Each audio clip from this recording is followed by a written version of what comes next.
नमस्कार दोस्तों, Jharkhand online school में आपका स्वागत है।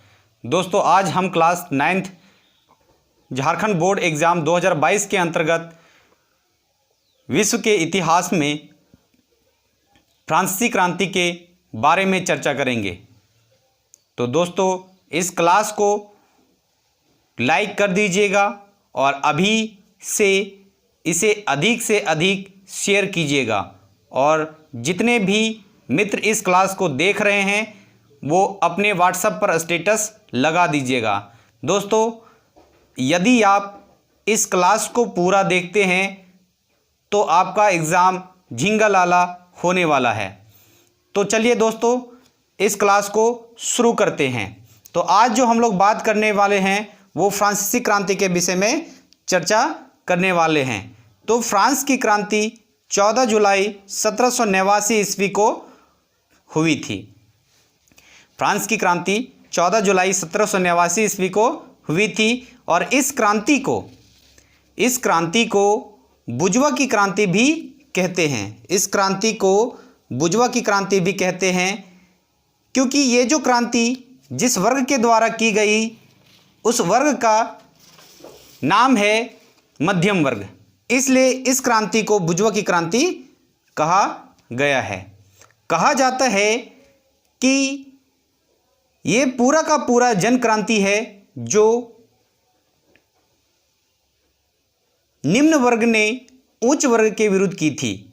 इसलिए नेपोलियन नाम के एक व्यक्ति ने उसने इस क्रांति के बारे में कहा, जो फ्रांस की क्रांति है ये एक जन क्रांति है जो कुलीन वर्ग के विरुद्ध की गई, अर्थात मध्यम वर्ग के द्वारा उच्च वर्ग के विरुद्ध की गई क्रांति थी। इस समय फ्रांस का राजा या फ्रांस का शासक कौन था? लुई 16वां था। तो दोस्तों, क्वेश्चन यहाँ पे पूछा जाता है कि फ्रांस की क्रांति के समय फ्रांस का राजा कौन था? तो लुई 16वां था। इस क्रांति का विश्व को जो समानता, स्वतंत्रता और बंधुता का नारा दिया गया, ये नारा फ्रांस की क्रांति का ही देन है। जो विश्व को जो दिया गया समानता, स्वतंत्रता और बंधुता अर्थात भाईचारा, वो किस क्रांति की देन है? फ्रांस की क्रांति का देन है। दोस्तों, नेक्स्ट हम लोग बात करेंगे फ्रांस की स्थिति के विषय में। तो ये समय पूरा फ्रांस दो प्रांतों में विभक्त था। ये जो था पूरा का पूरा फ्रांस कितने प्रांतों में विभक्त था? दो प्रांतों में विभक्त था। एक प्रांत को प्रतिनिधित्व प्रांत कहते हैं। एक प्रांत को क्या कहते हैं? प्रतिनिधित्व प्रांत कहते हैं। और दूसरे को क्या कहते हैं? केंद्रीय सभा प्रांत कहते हैं। तो फ्रांस की स्थिति के विषय में हम लोग चर्चा कर रहे हैं। तो फ्रांस की जो शासन पद्धति थी वो वहाँ पे शासन पद्धति वो राजतंत्र पद्धति थी और राजतंत्र पद्धति को दैवीय सिद्धांत भी कहा जाता है। राजतंत्र पद्धति को दैवीय सिद्धांत भी कहा जाता है क्योंकि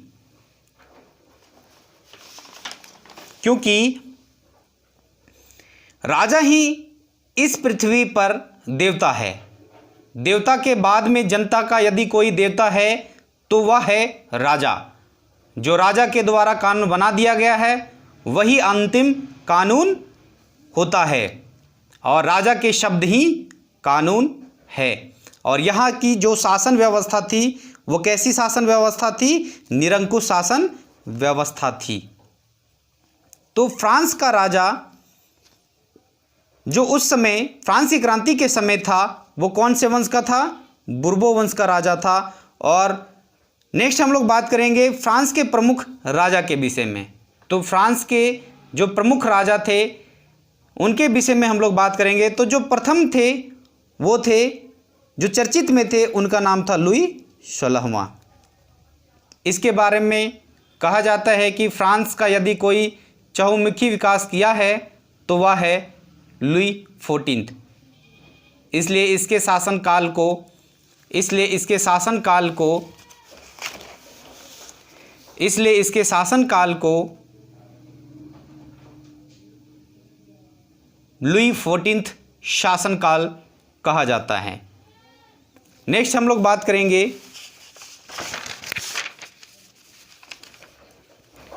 लुई 15वां के विषय में।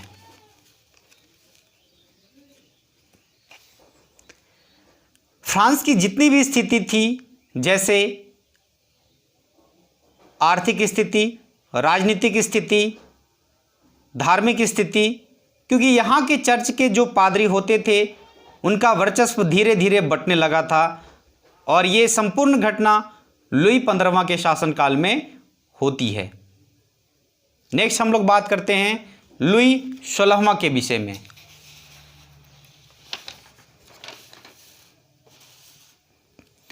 तो लुई 16वां 1774 ईस्वी में फ्रांस का राजा बनता है। लुई 16वां 1774 में फ्रांस का राजा बनता है और फ्रांस की क्रांति इसी के शासनकाल में होती है।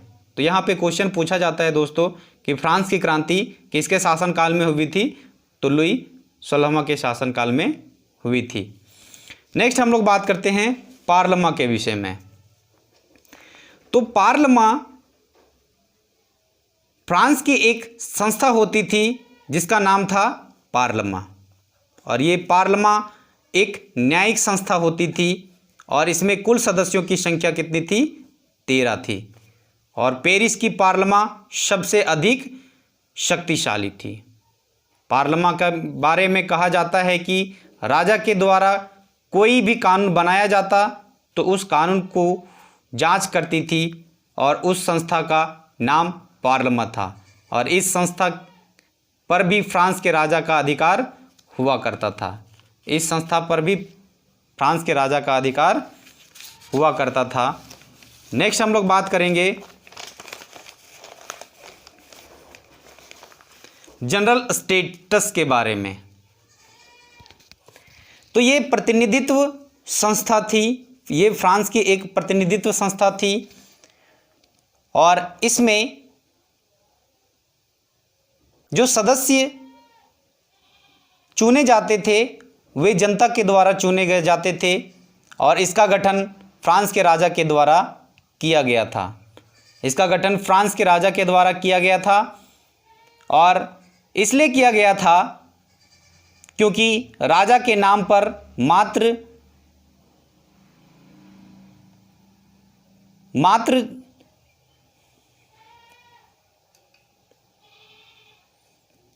इसलिए किया गया था कि जनता के नाम पर नाम मात्र की संस्था हो सके और जनता इस संस्था के नाम पर अपना प्रतिनिधित्व देकर किसी भी प्रकार का विद्रोह ना करे। लेकिन जब फ्रांस की क्रांति होती है तब इसे संस्था ने इस क्रांति की नींव रखी थी। तो दोस्तों आगे हम लोग बात करेंगे फ्रांस की क्रांति के कारणों के विषय में, जिसमें से पहला कारण जो है हमारा सामाजिक व्यवस्था था। उच्च पादरी वर्ग और निम्न पादरी वर्ग, फ्रांस की पादरी वर्ग का 2 वर्ग था और समाज जो था फ्रांस का समाज वो 3 वर्गों में विभक्त था। पहला था फ्रांस का पादरी वर्ग, दूसरा था सामंती वर्ग और तीसरा था सुविधा विहीन वर्ग। फ्रांस का जो पादरी वर्ग था उसे प्रथम स्टेट और सामंती वर्ग को द्वितीय स्टेट और सुविधा विहीन वर्ग को तृतीय स्टेट कहा जाता था। फ्रांस की पादरी वर्ग को ही 2 वर्गों में विभक्त किया गया था। एक था उच्च पादरी वर्ग और दूसरा था निम्न पादरी वर्ग, जिसमें ऊपर के 2 जो वर्ग थे फ्रांस का पादरी वर्ग और सामंती वर्ग, इसकी आबादी फ्रांस में मात्र 1% थी। इसकी आबादी कितनी थी? मात्र 1% थी। और जो सुविधा विहीन वर्ग थी उसकी जनसंख्या फ्रांस में 99% थी और जो 1% जनसंख्या थी वो सुविधा प्राप्त वर्ग थी जो कर से मुक्त होती थी, और जो 99% जनसंख्या था वो कर्ज के बोझ से दबा हुआ था। कर्ज के बोझ से दबा हुआ था। सामंती अत्याचार और समाज की अर्थव्यवस्था के कारण लोगों के अंदर असंतोष की भावना का जन्म हुआ और इसी असंतोष की भावना ने तीसरे वर्ग के द्वारा ऊपर के दोनों वर्गों के विरुद्ध क्रांति की और यही क्रांति फ्रांस की क्रांति कहलाती है। नेक्स्ट हम लोग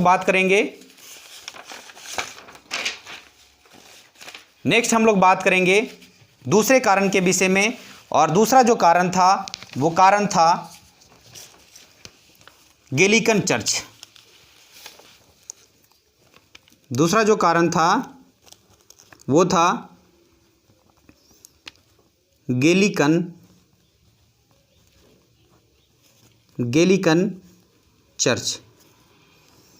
दूसरा जो कारण था वो था गेलिकन चर्च। उच्च पादरी वर्ग ये संपूर्ण गेलिकन चर्च के अधिकारी होते थे। जो उच्च पादरी वर्ग होते थे, जो फ्रांस का पादरी वर्ग था, वो दो वर्गों में विभक्त था, उच्च पादरी वर्ग और निम्न पादरी वर्ग। उसमें से उच्च पादरी वर्ग ये संपूर्ण गेलिकन चर्च के अधिकारी होते थे। उच्च पादरी वर्ग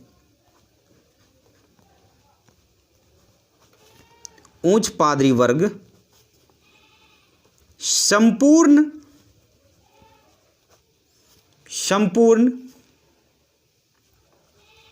गेलिकन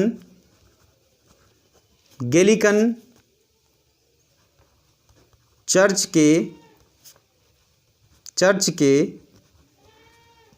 अधिकारी थे। संपूर्ण चर्च के अधिकारी थे और फ्रांस का राजा उच्च पादरी वर्ग के अधीन होता था। ये जो फ्रांस का राजा था वो कैसा राजा होता था? उच्च पादरी वर्ग के अधीन होता था।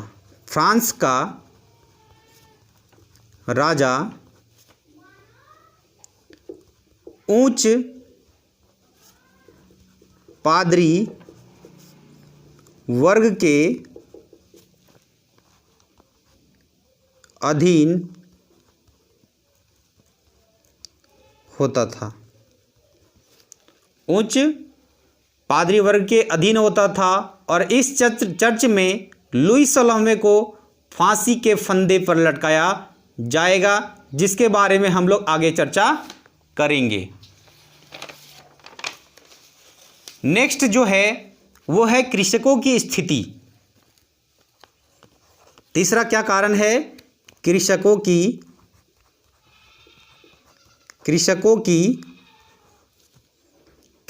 की स्थिति। संपूर्ण जनसंख्या का 80% लोग फ्रांस में 80% लोग किसान थे। 80% लोग किसान थे और ये 80% लोग सुविधा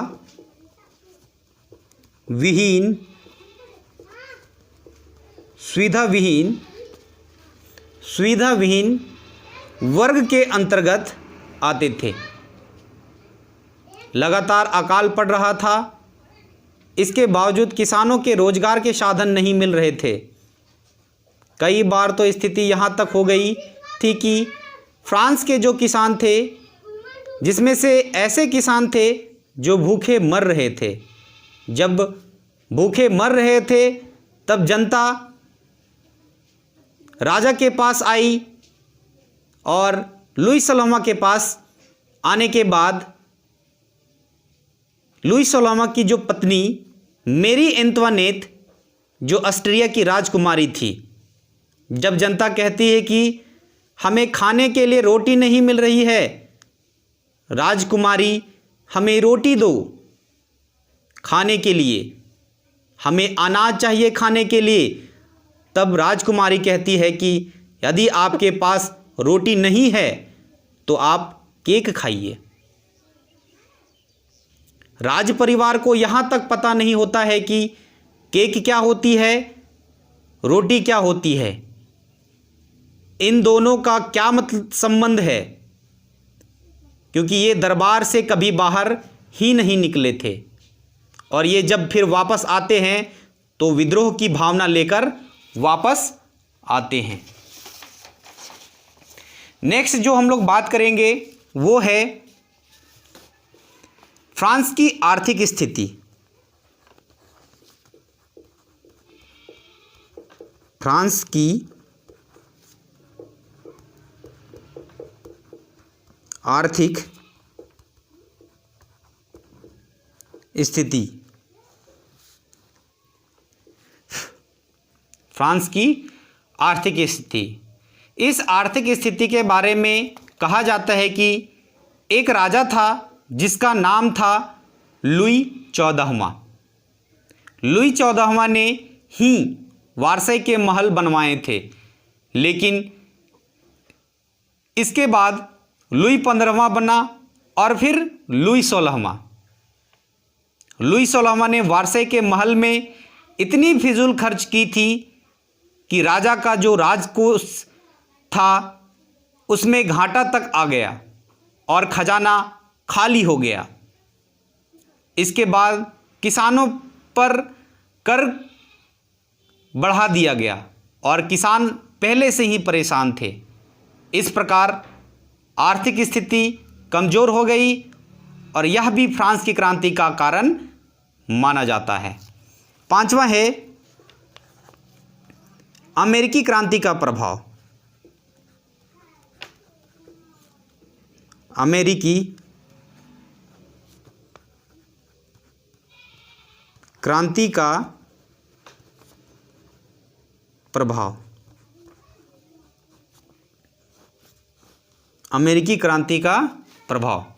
जब फ्रांस की क्रांति होती है तब अमेरिका में संघात्मक संविधान की व्यवस्था स्थापित की जाती है, और जब यहाँ के लोगों का समानता, स्वतंत्रता और भाईचारा की भावना, जब इतने सारे अधिकार दिए जाते हैं तो इनको देखकर फ्रांस के लोगों ने भी कहा कि हमें भी ये अधिकार मिलने चाहिए। इस प्रकार अमेरिकी क्रांति का प्रभाव फ्रांस की क्रांति का कारण माना जाता है। नेक्स्ट है वैचारिक क्रांति। वैचारिक क्रांति। नेक्स्ट है वैचारिक क्रांति। और फ्रांस के ये दार्शनिक थे।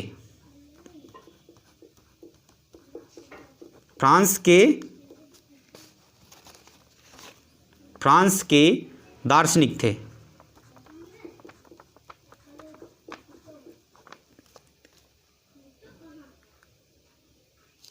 इसे फिलाजाइस भी कहा जाता है। फिलाजाइस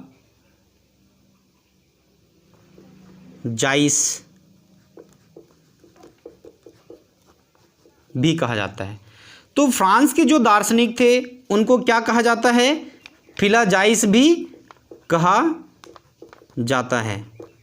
तो दोस्तों यहाँ से भी एग्जाम में सवाल बनते हैं कि फ्रांस के दार्शनिक को क्या कहा जाता था? तो फ्रांस के दार्शनिक को फिलाजाइस भी कहा जाता था। जिसमें से पहला हम लोग बात करते हैं, उस पहले दार्शनिक का नाम है वॉलतेयर। वॉलतेयर ये चर्च विरोधी दार्शनिक था। ये जो था ये चर्च विरोधी दार्शनिक था।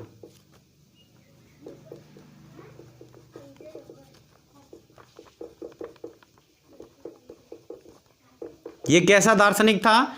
चर्च विरोधी दार्शनिक था और ये प्रजातंत्रात्मक पद्धति का समर्थन था। ये किसका समर्थन था?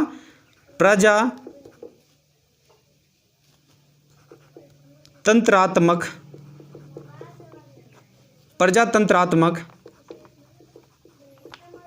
पद्धति का समर्थन था। और वॉलतेयर का दो कथन है जो महत्वपूर्ण है। जो कई बार एग्ज़ाम में पूछे जाते हैं। पहला जो कथन है वो है चर्च के बारे में, और चर्च के बारे में कहता है कि इन बदनाम चीज़ों को बंद कर दो। चर्च के बारे में कहा कि इन बदनाम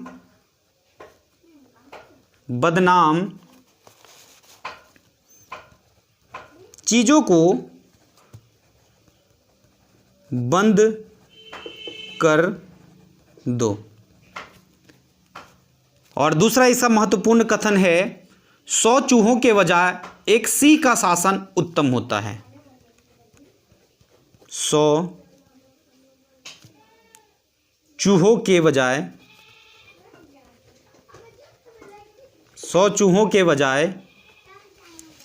एक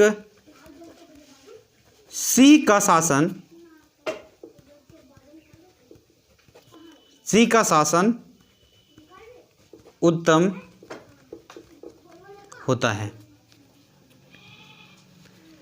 अर्थात जो फ्रांस की इस समय स्थिति थी और जो फ्रांस का राजा था वो नाम मात्र का राजा था, और वो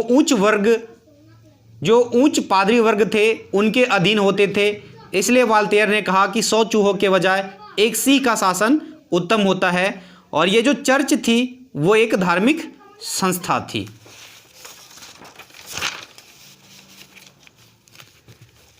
नेक्स्ट हम लोग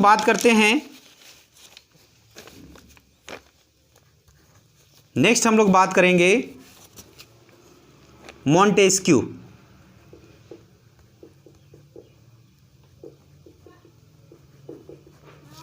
और इनकी एक बहुत ही प्रसिद्ध पुस्तक है जिसका नाम है कानून की आत्मा।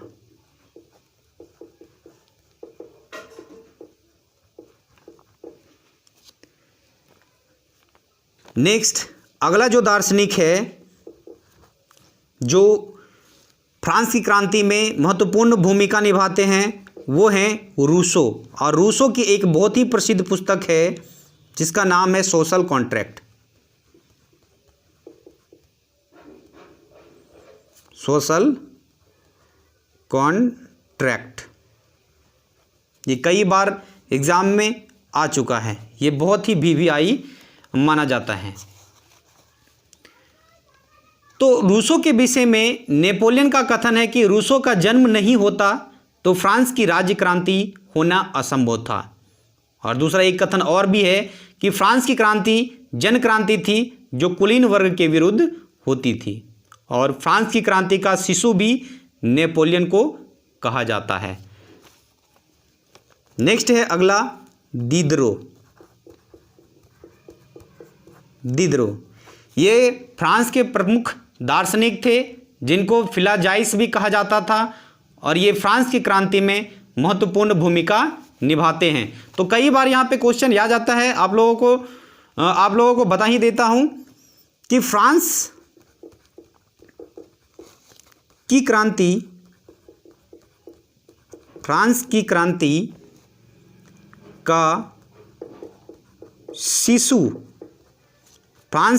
का शिशु किसे माना जाता है? नेपोलियन को माना जाता है। नेपोलियन को माना जाता है। फ्रांस की क्रांति का शिशु किसे माना जाता है? नेपोलियन को माना जाता है।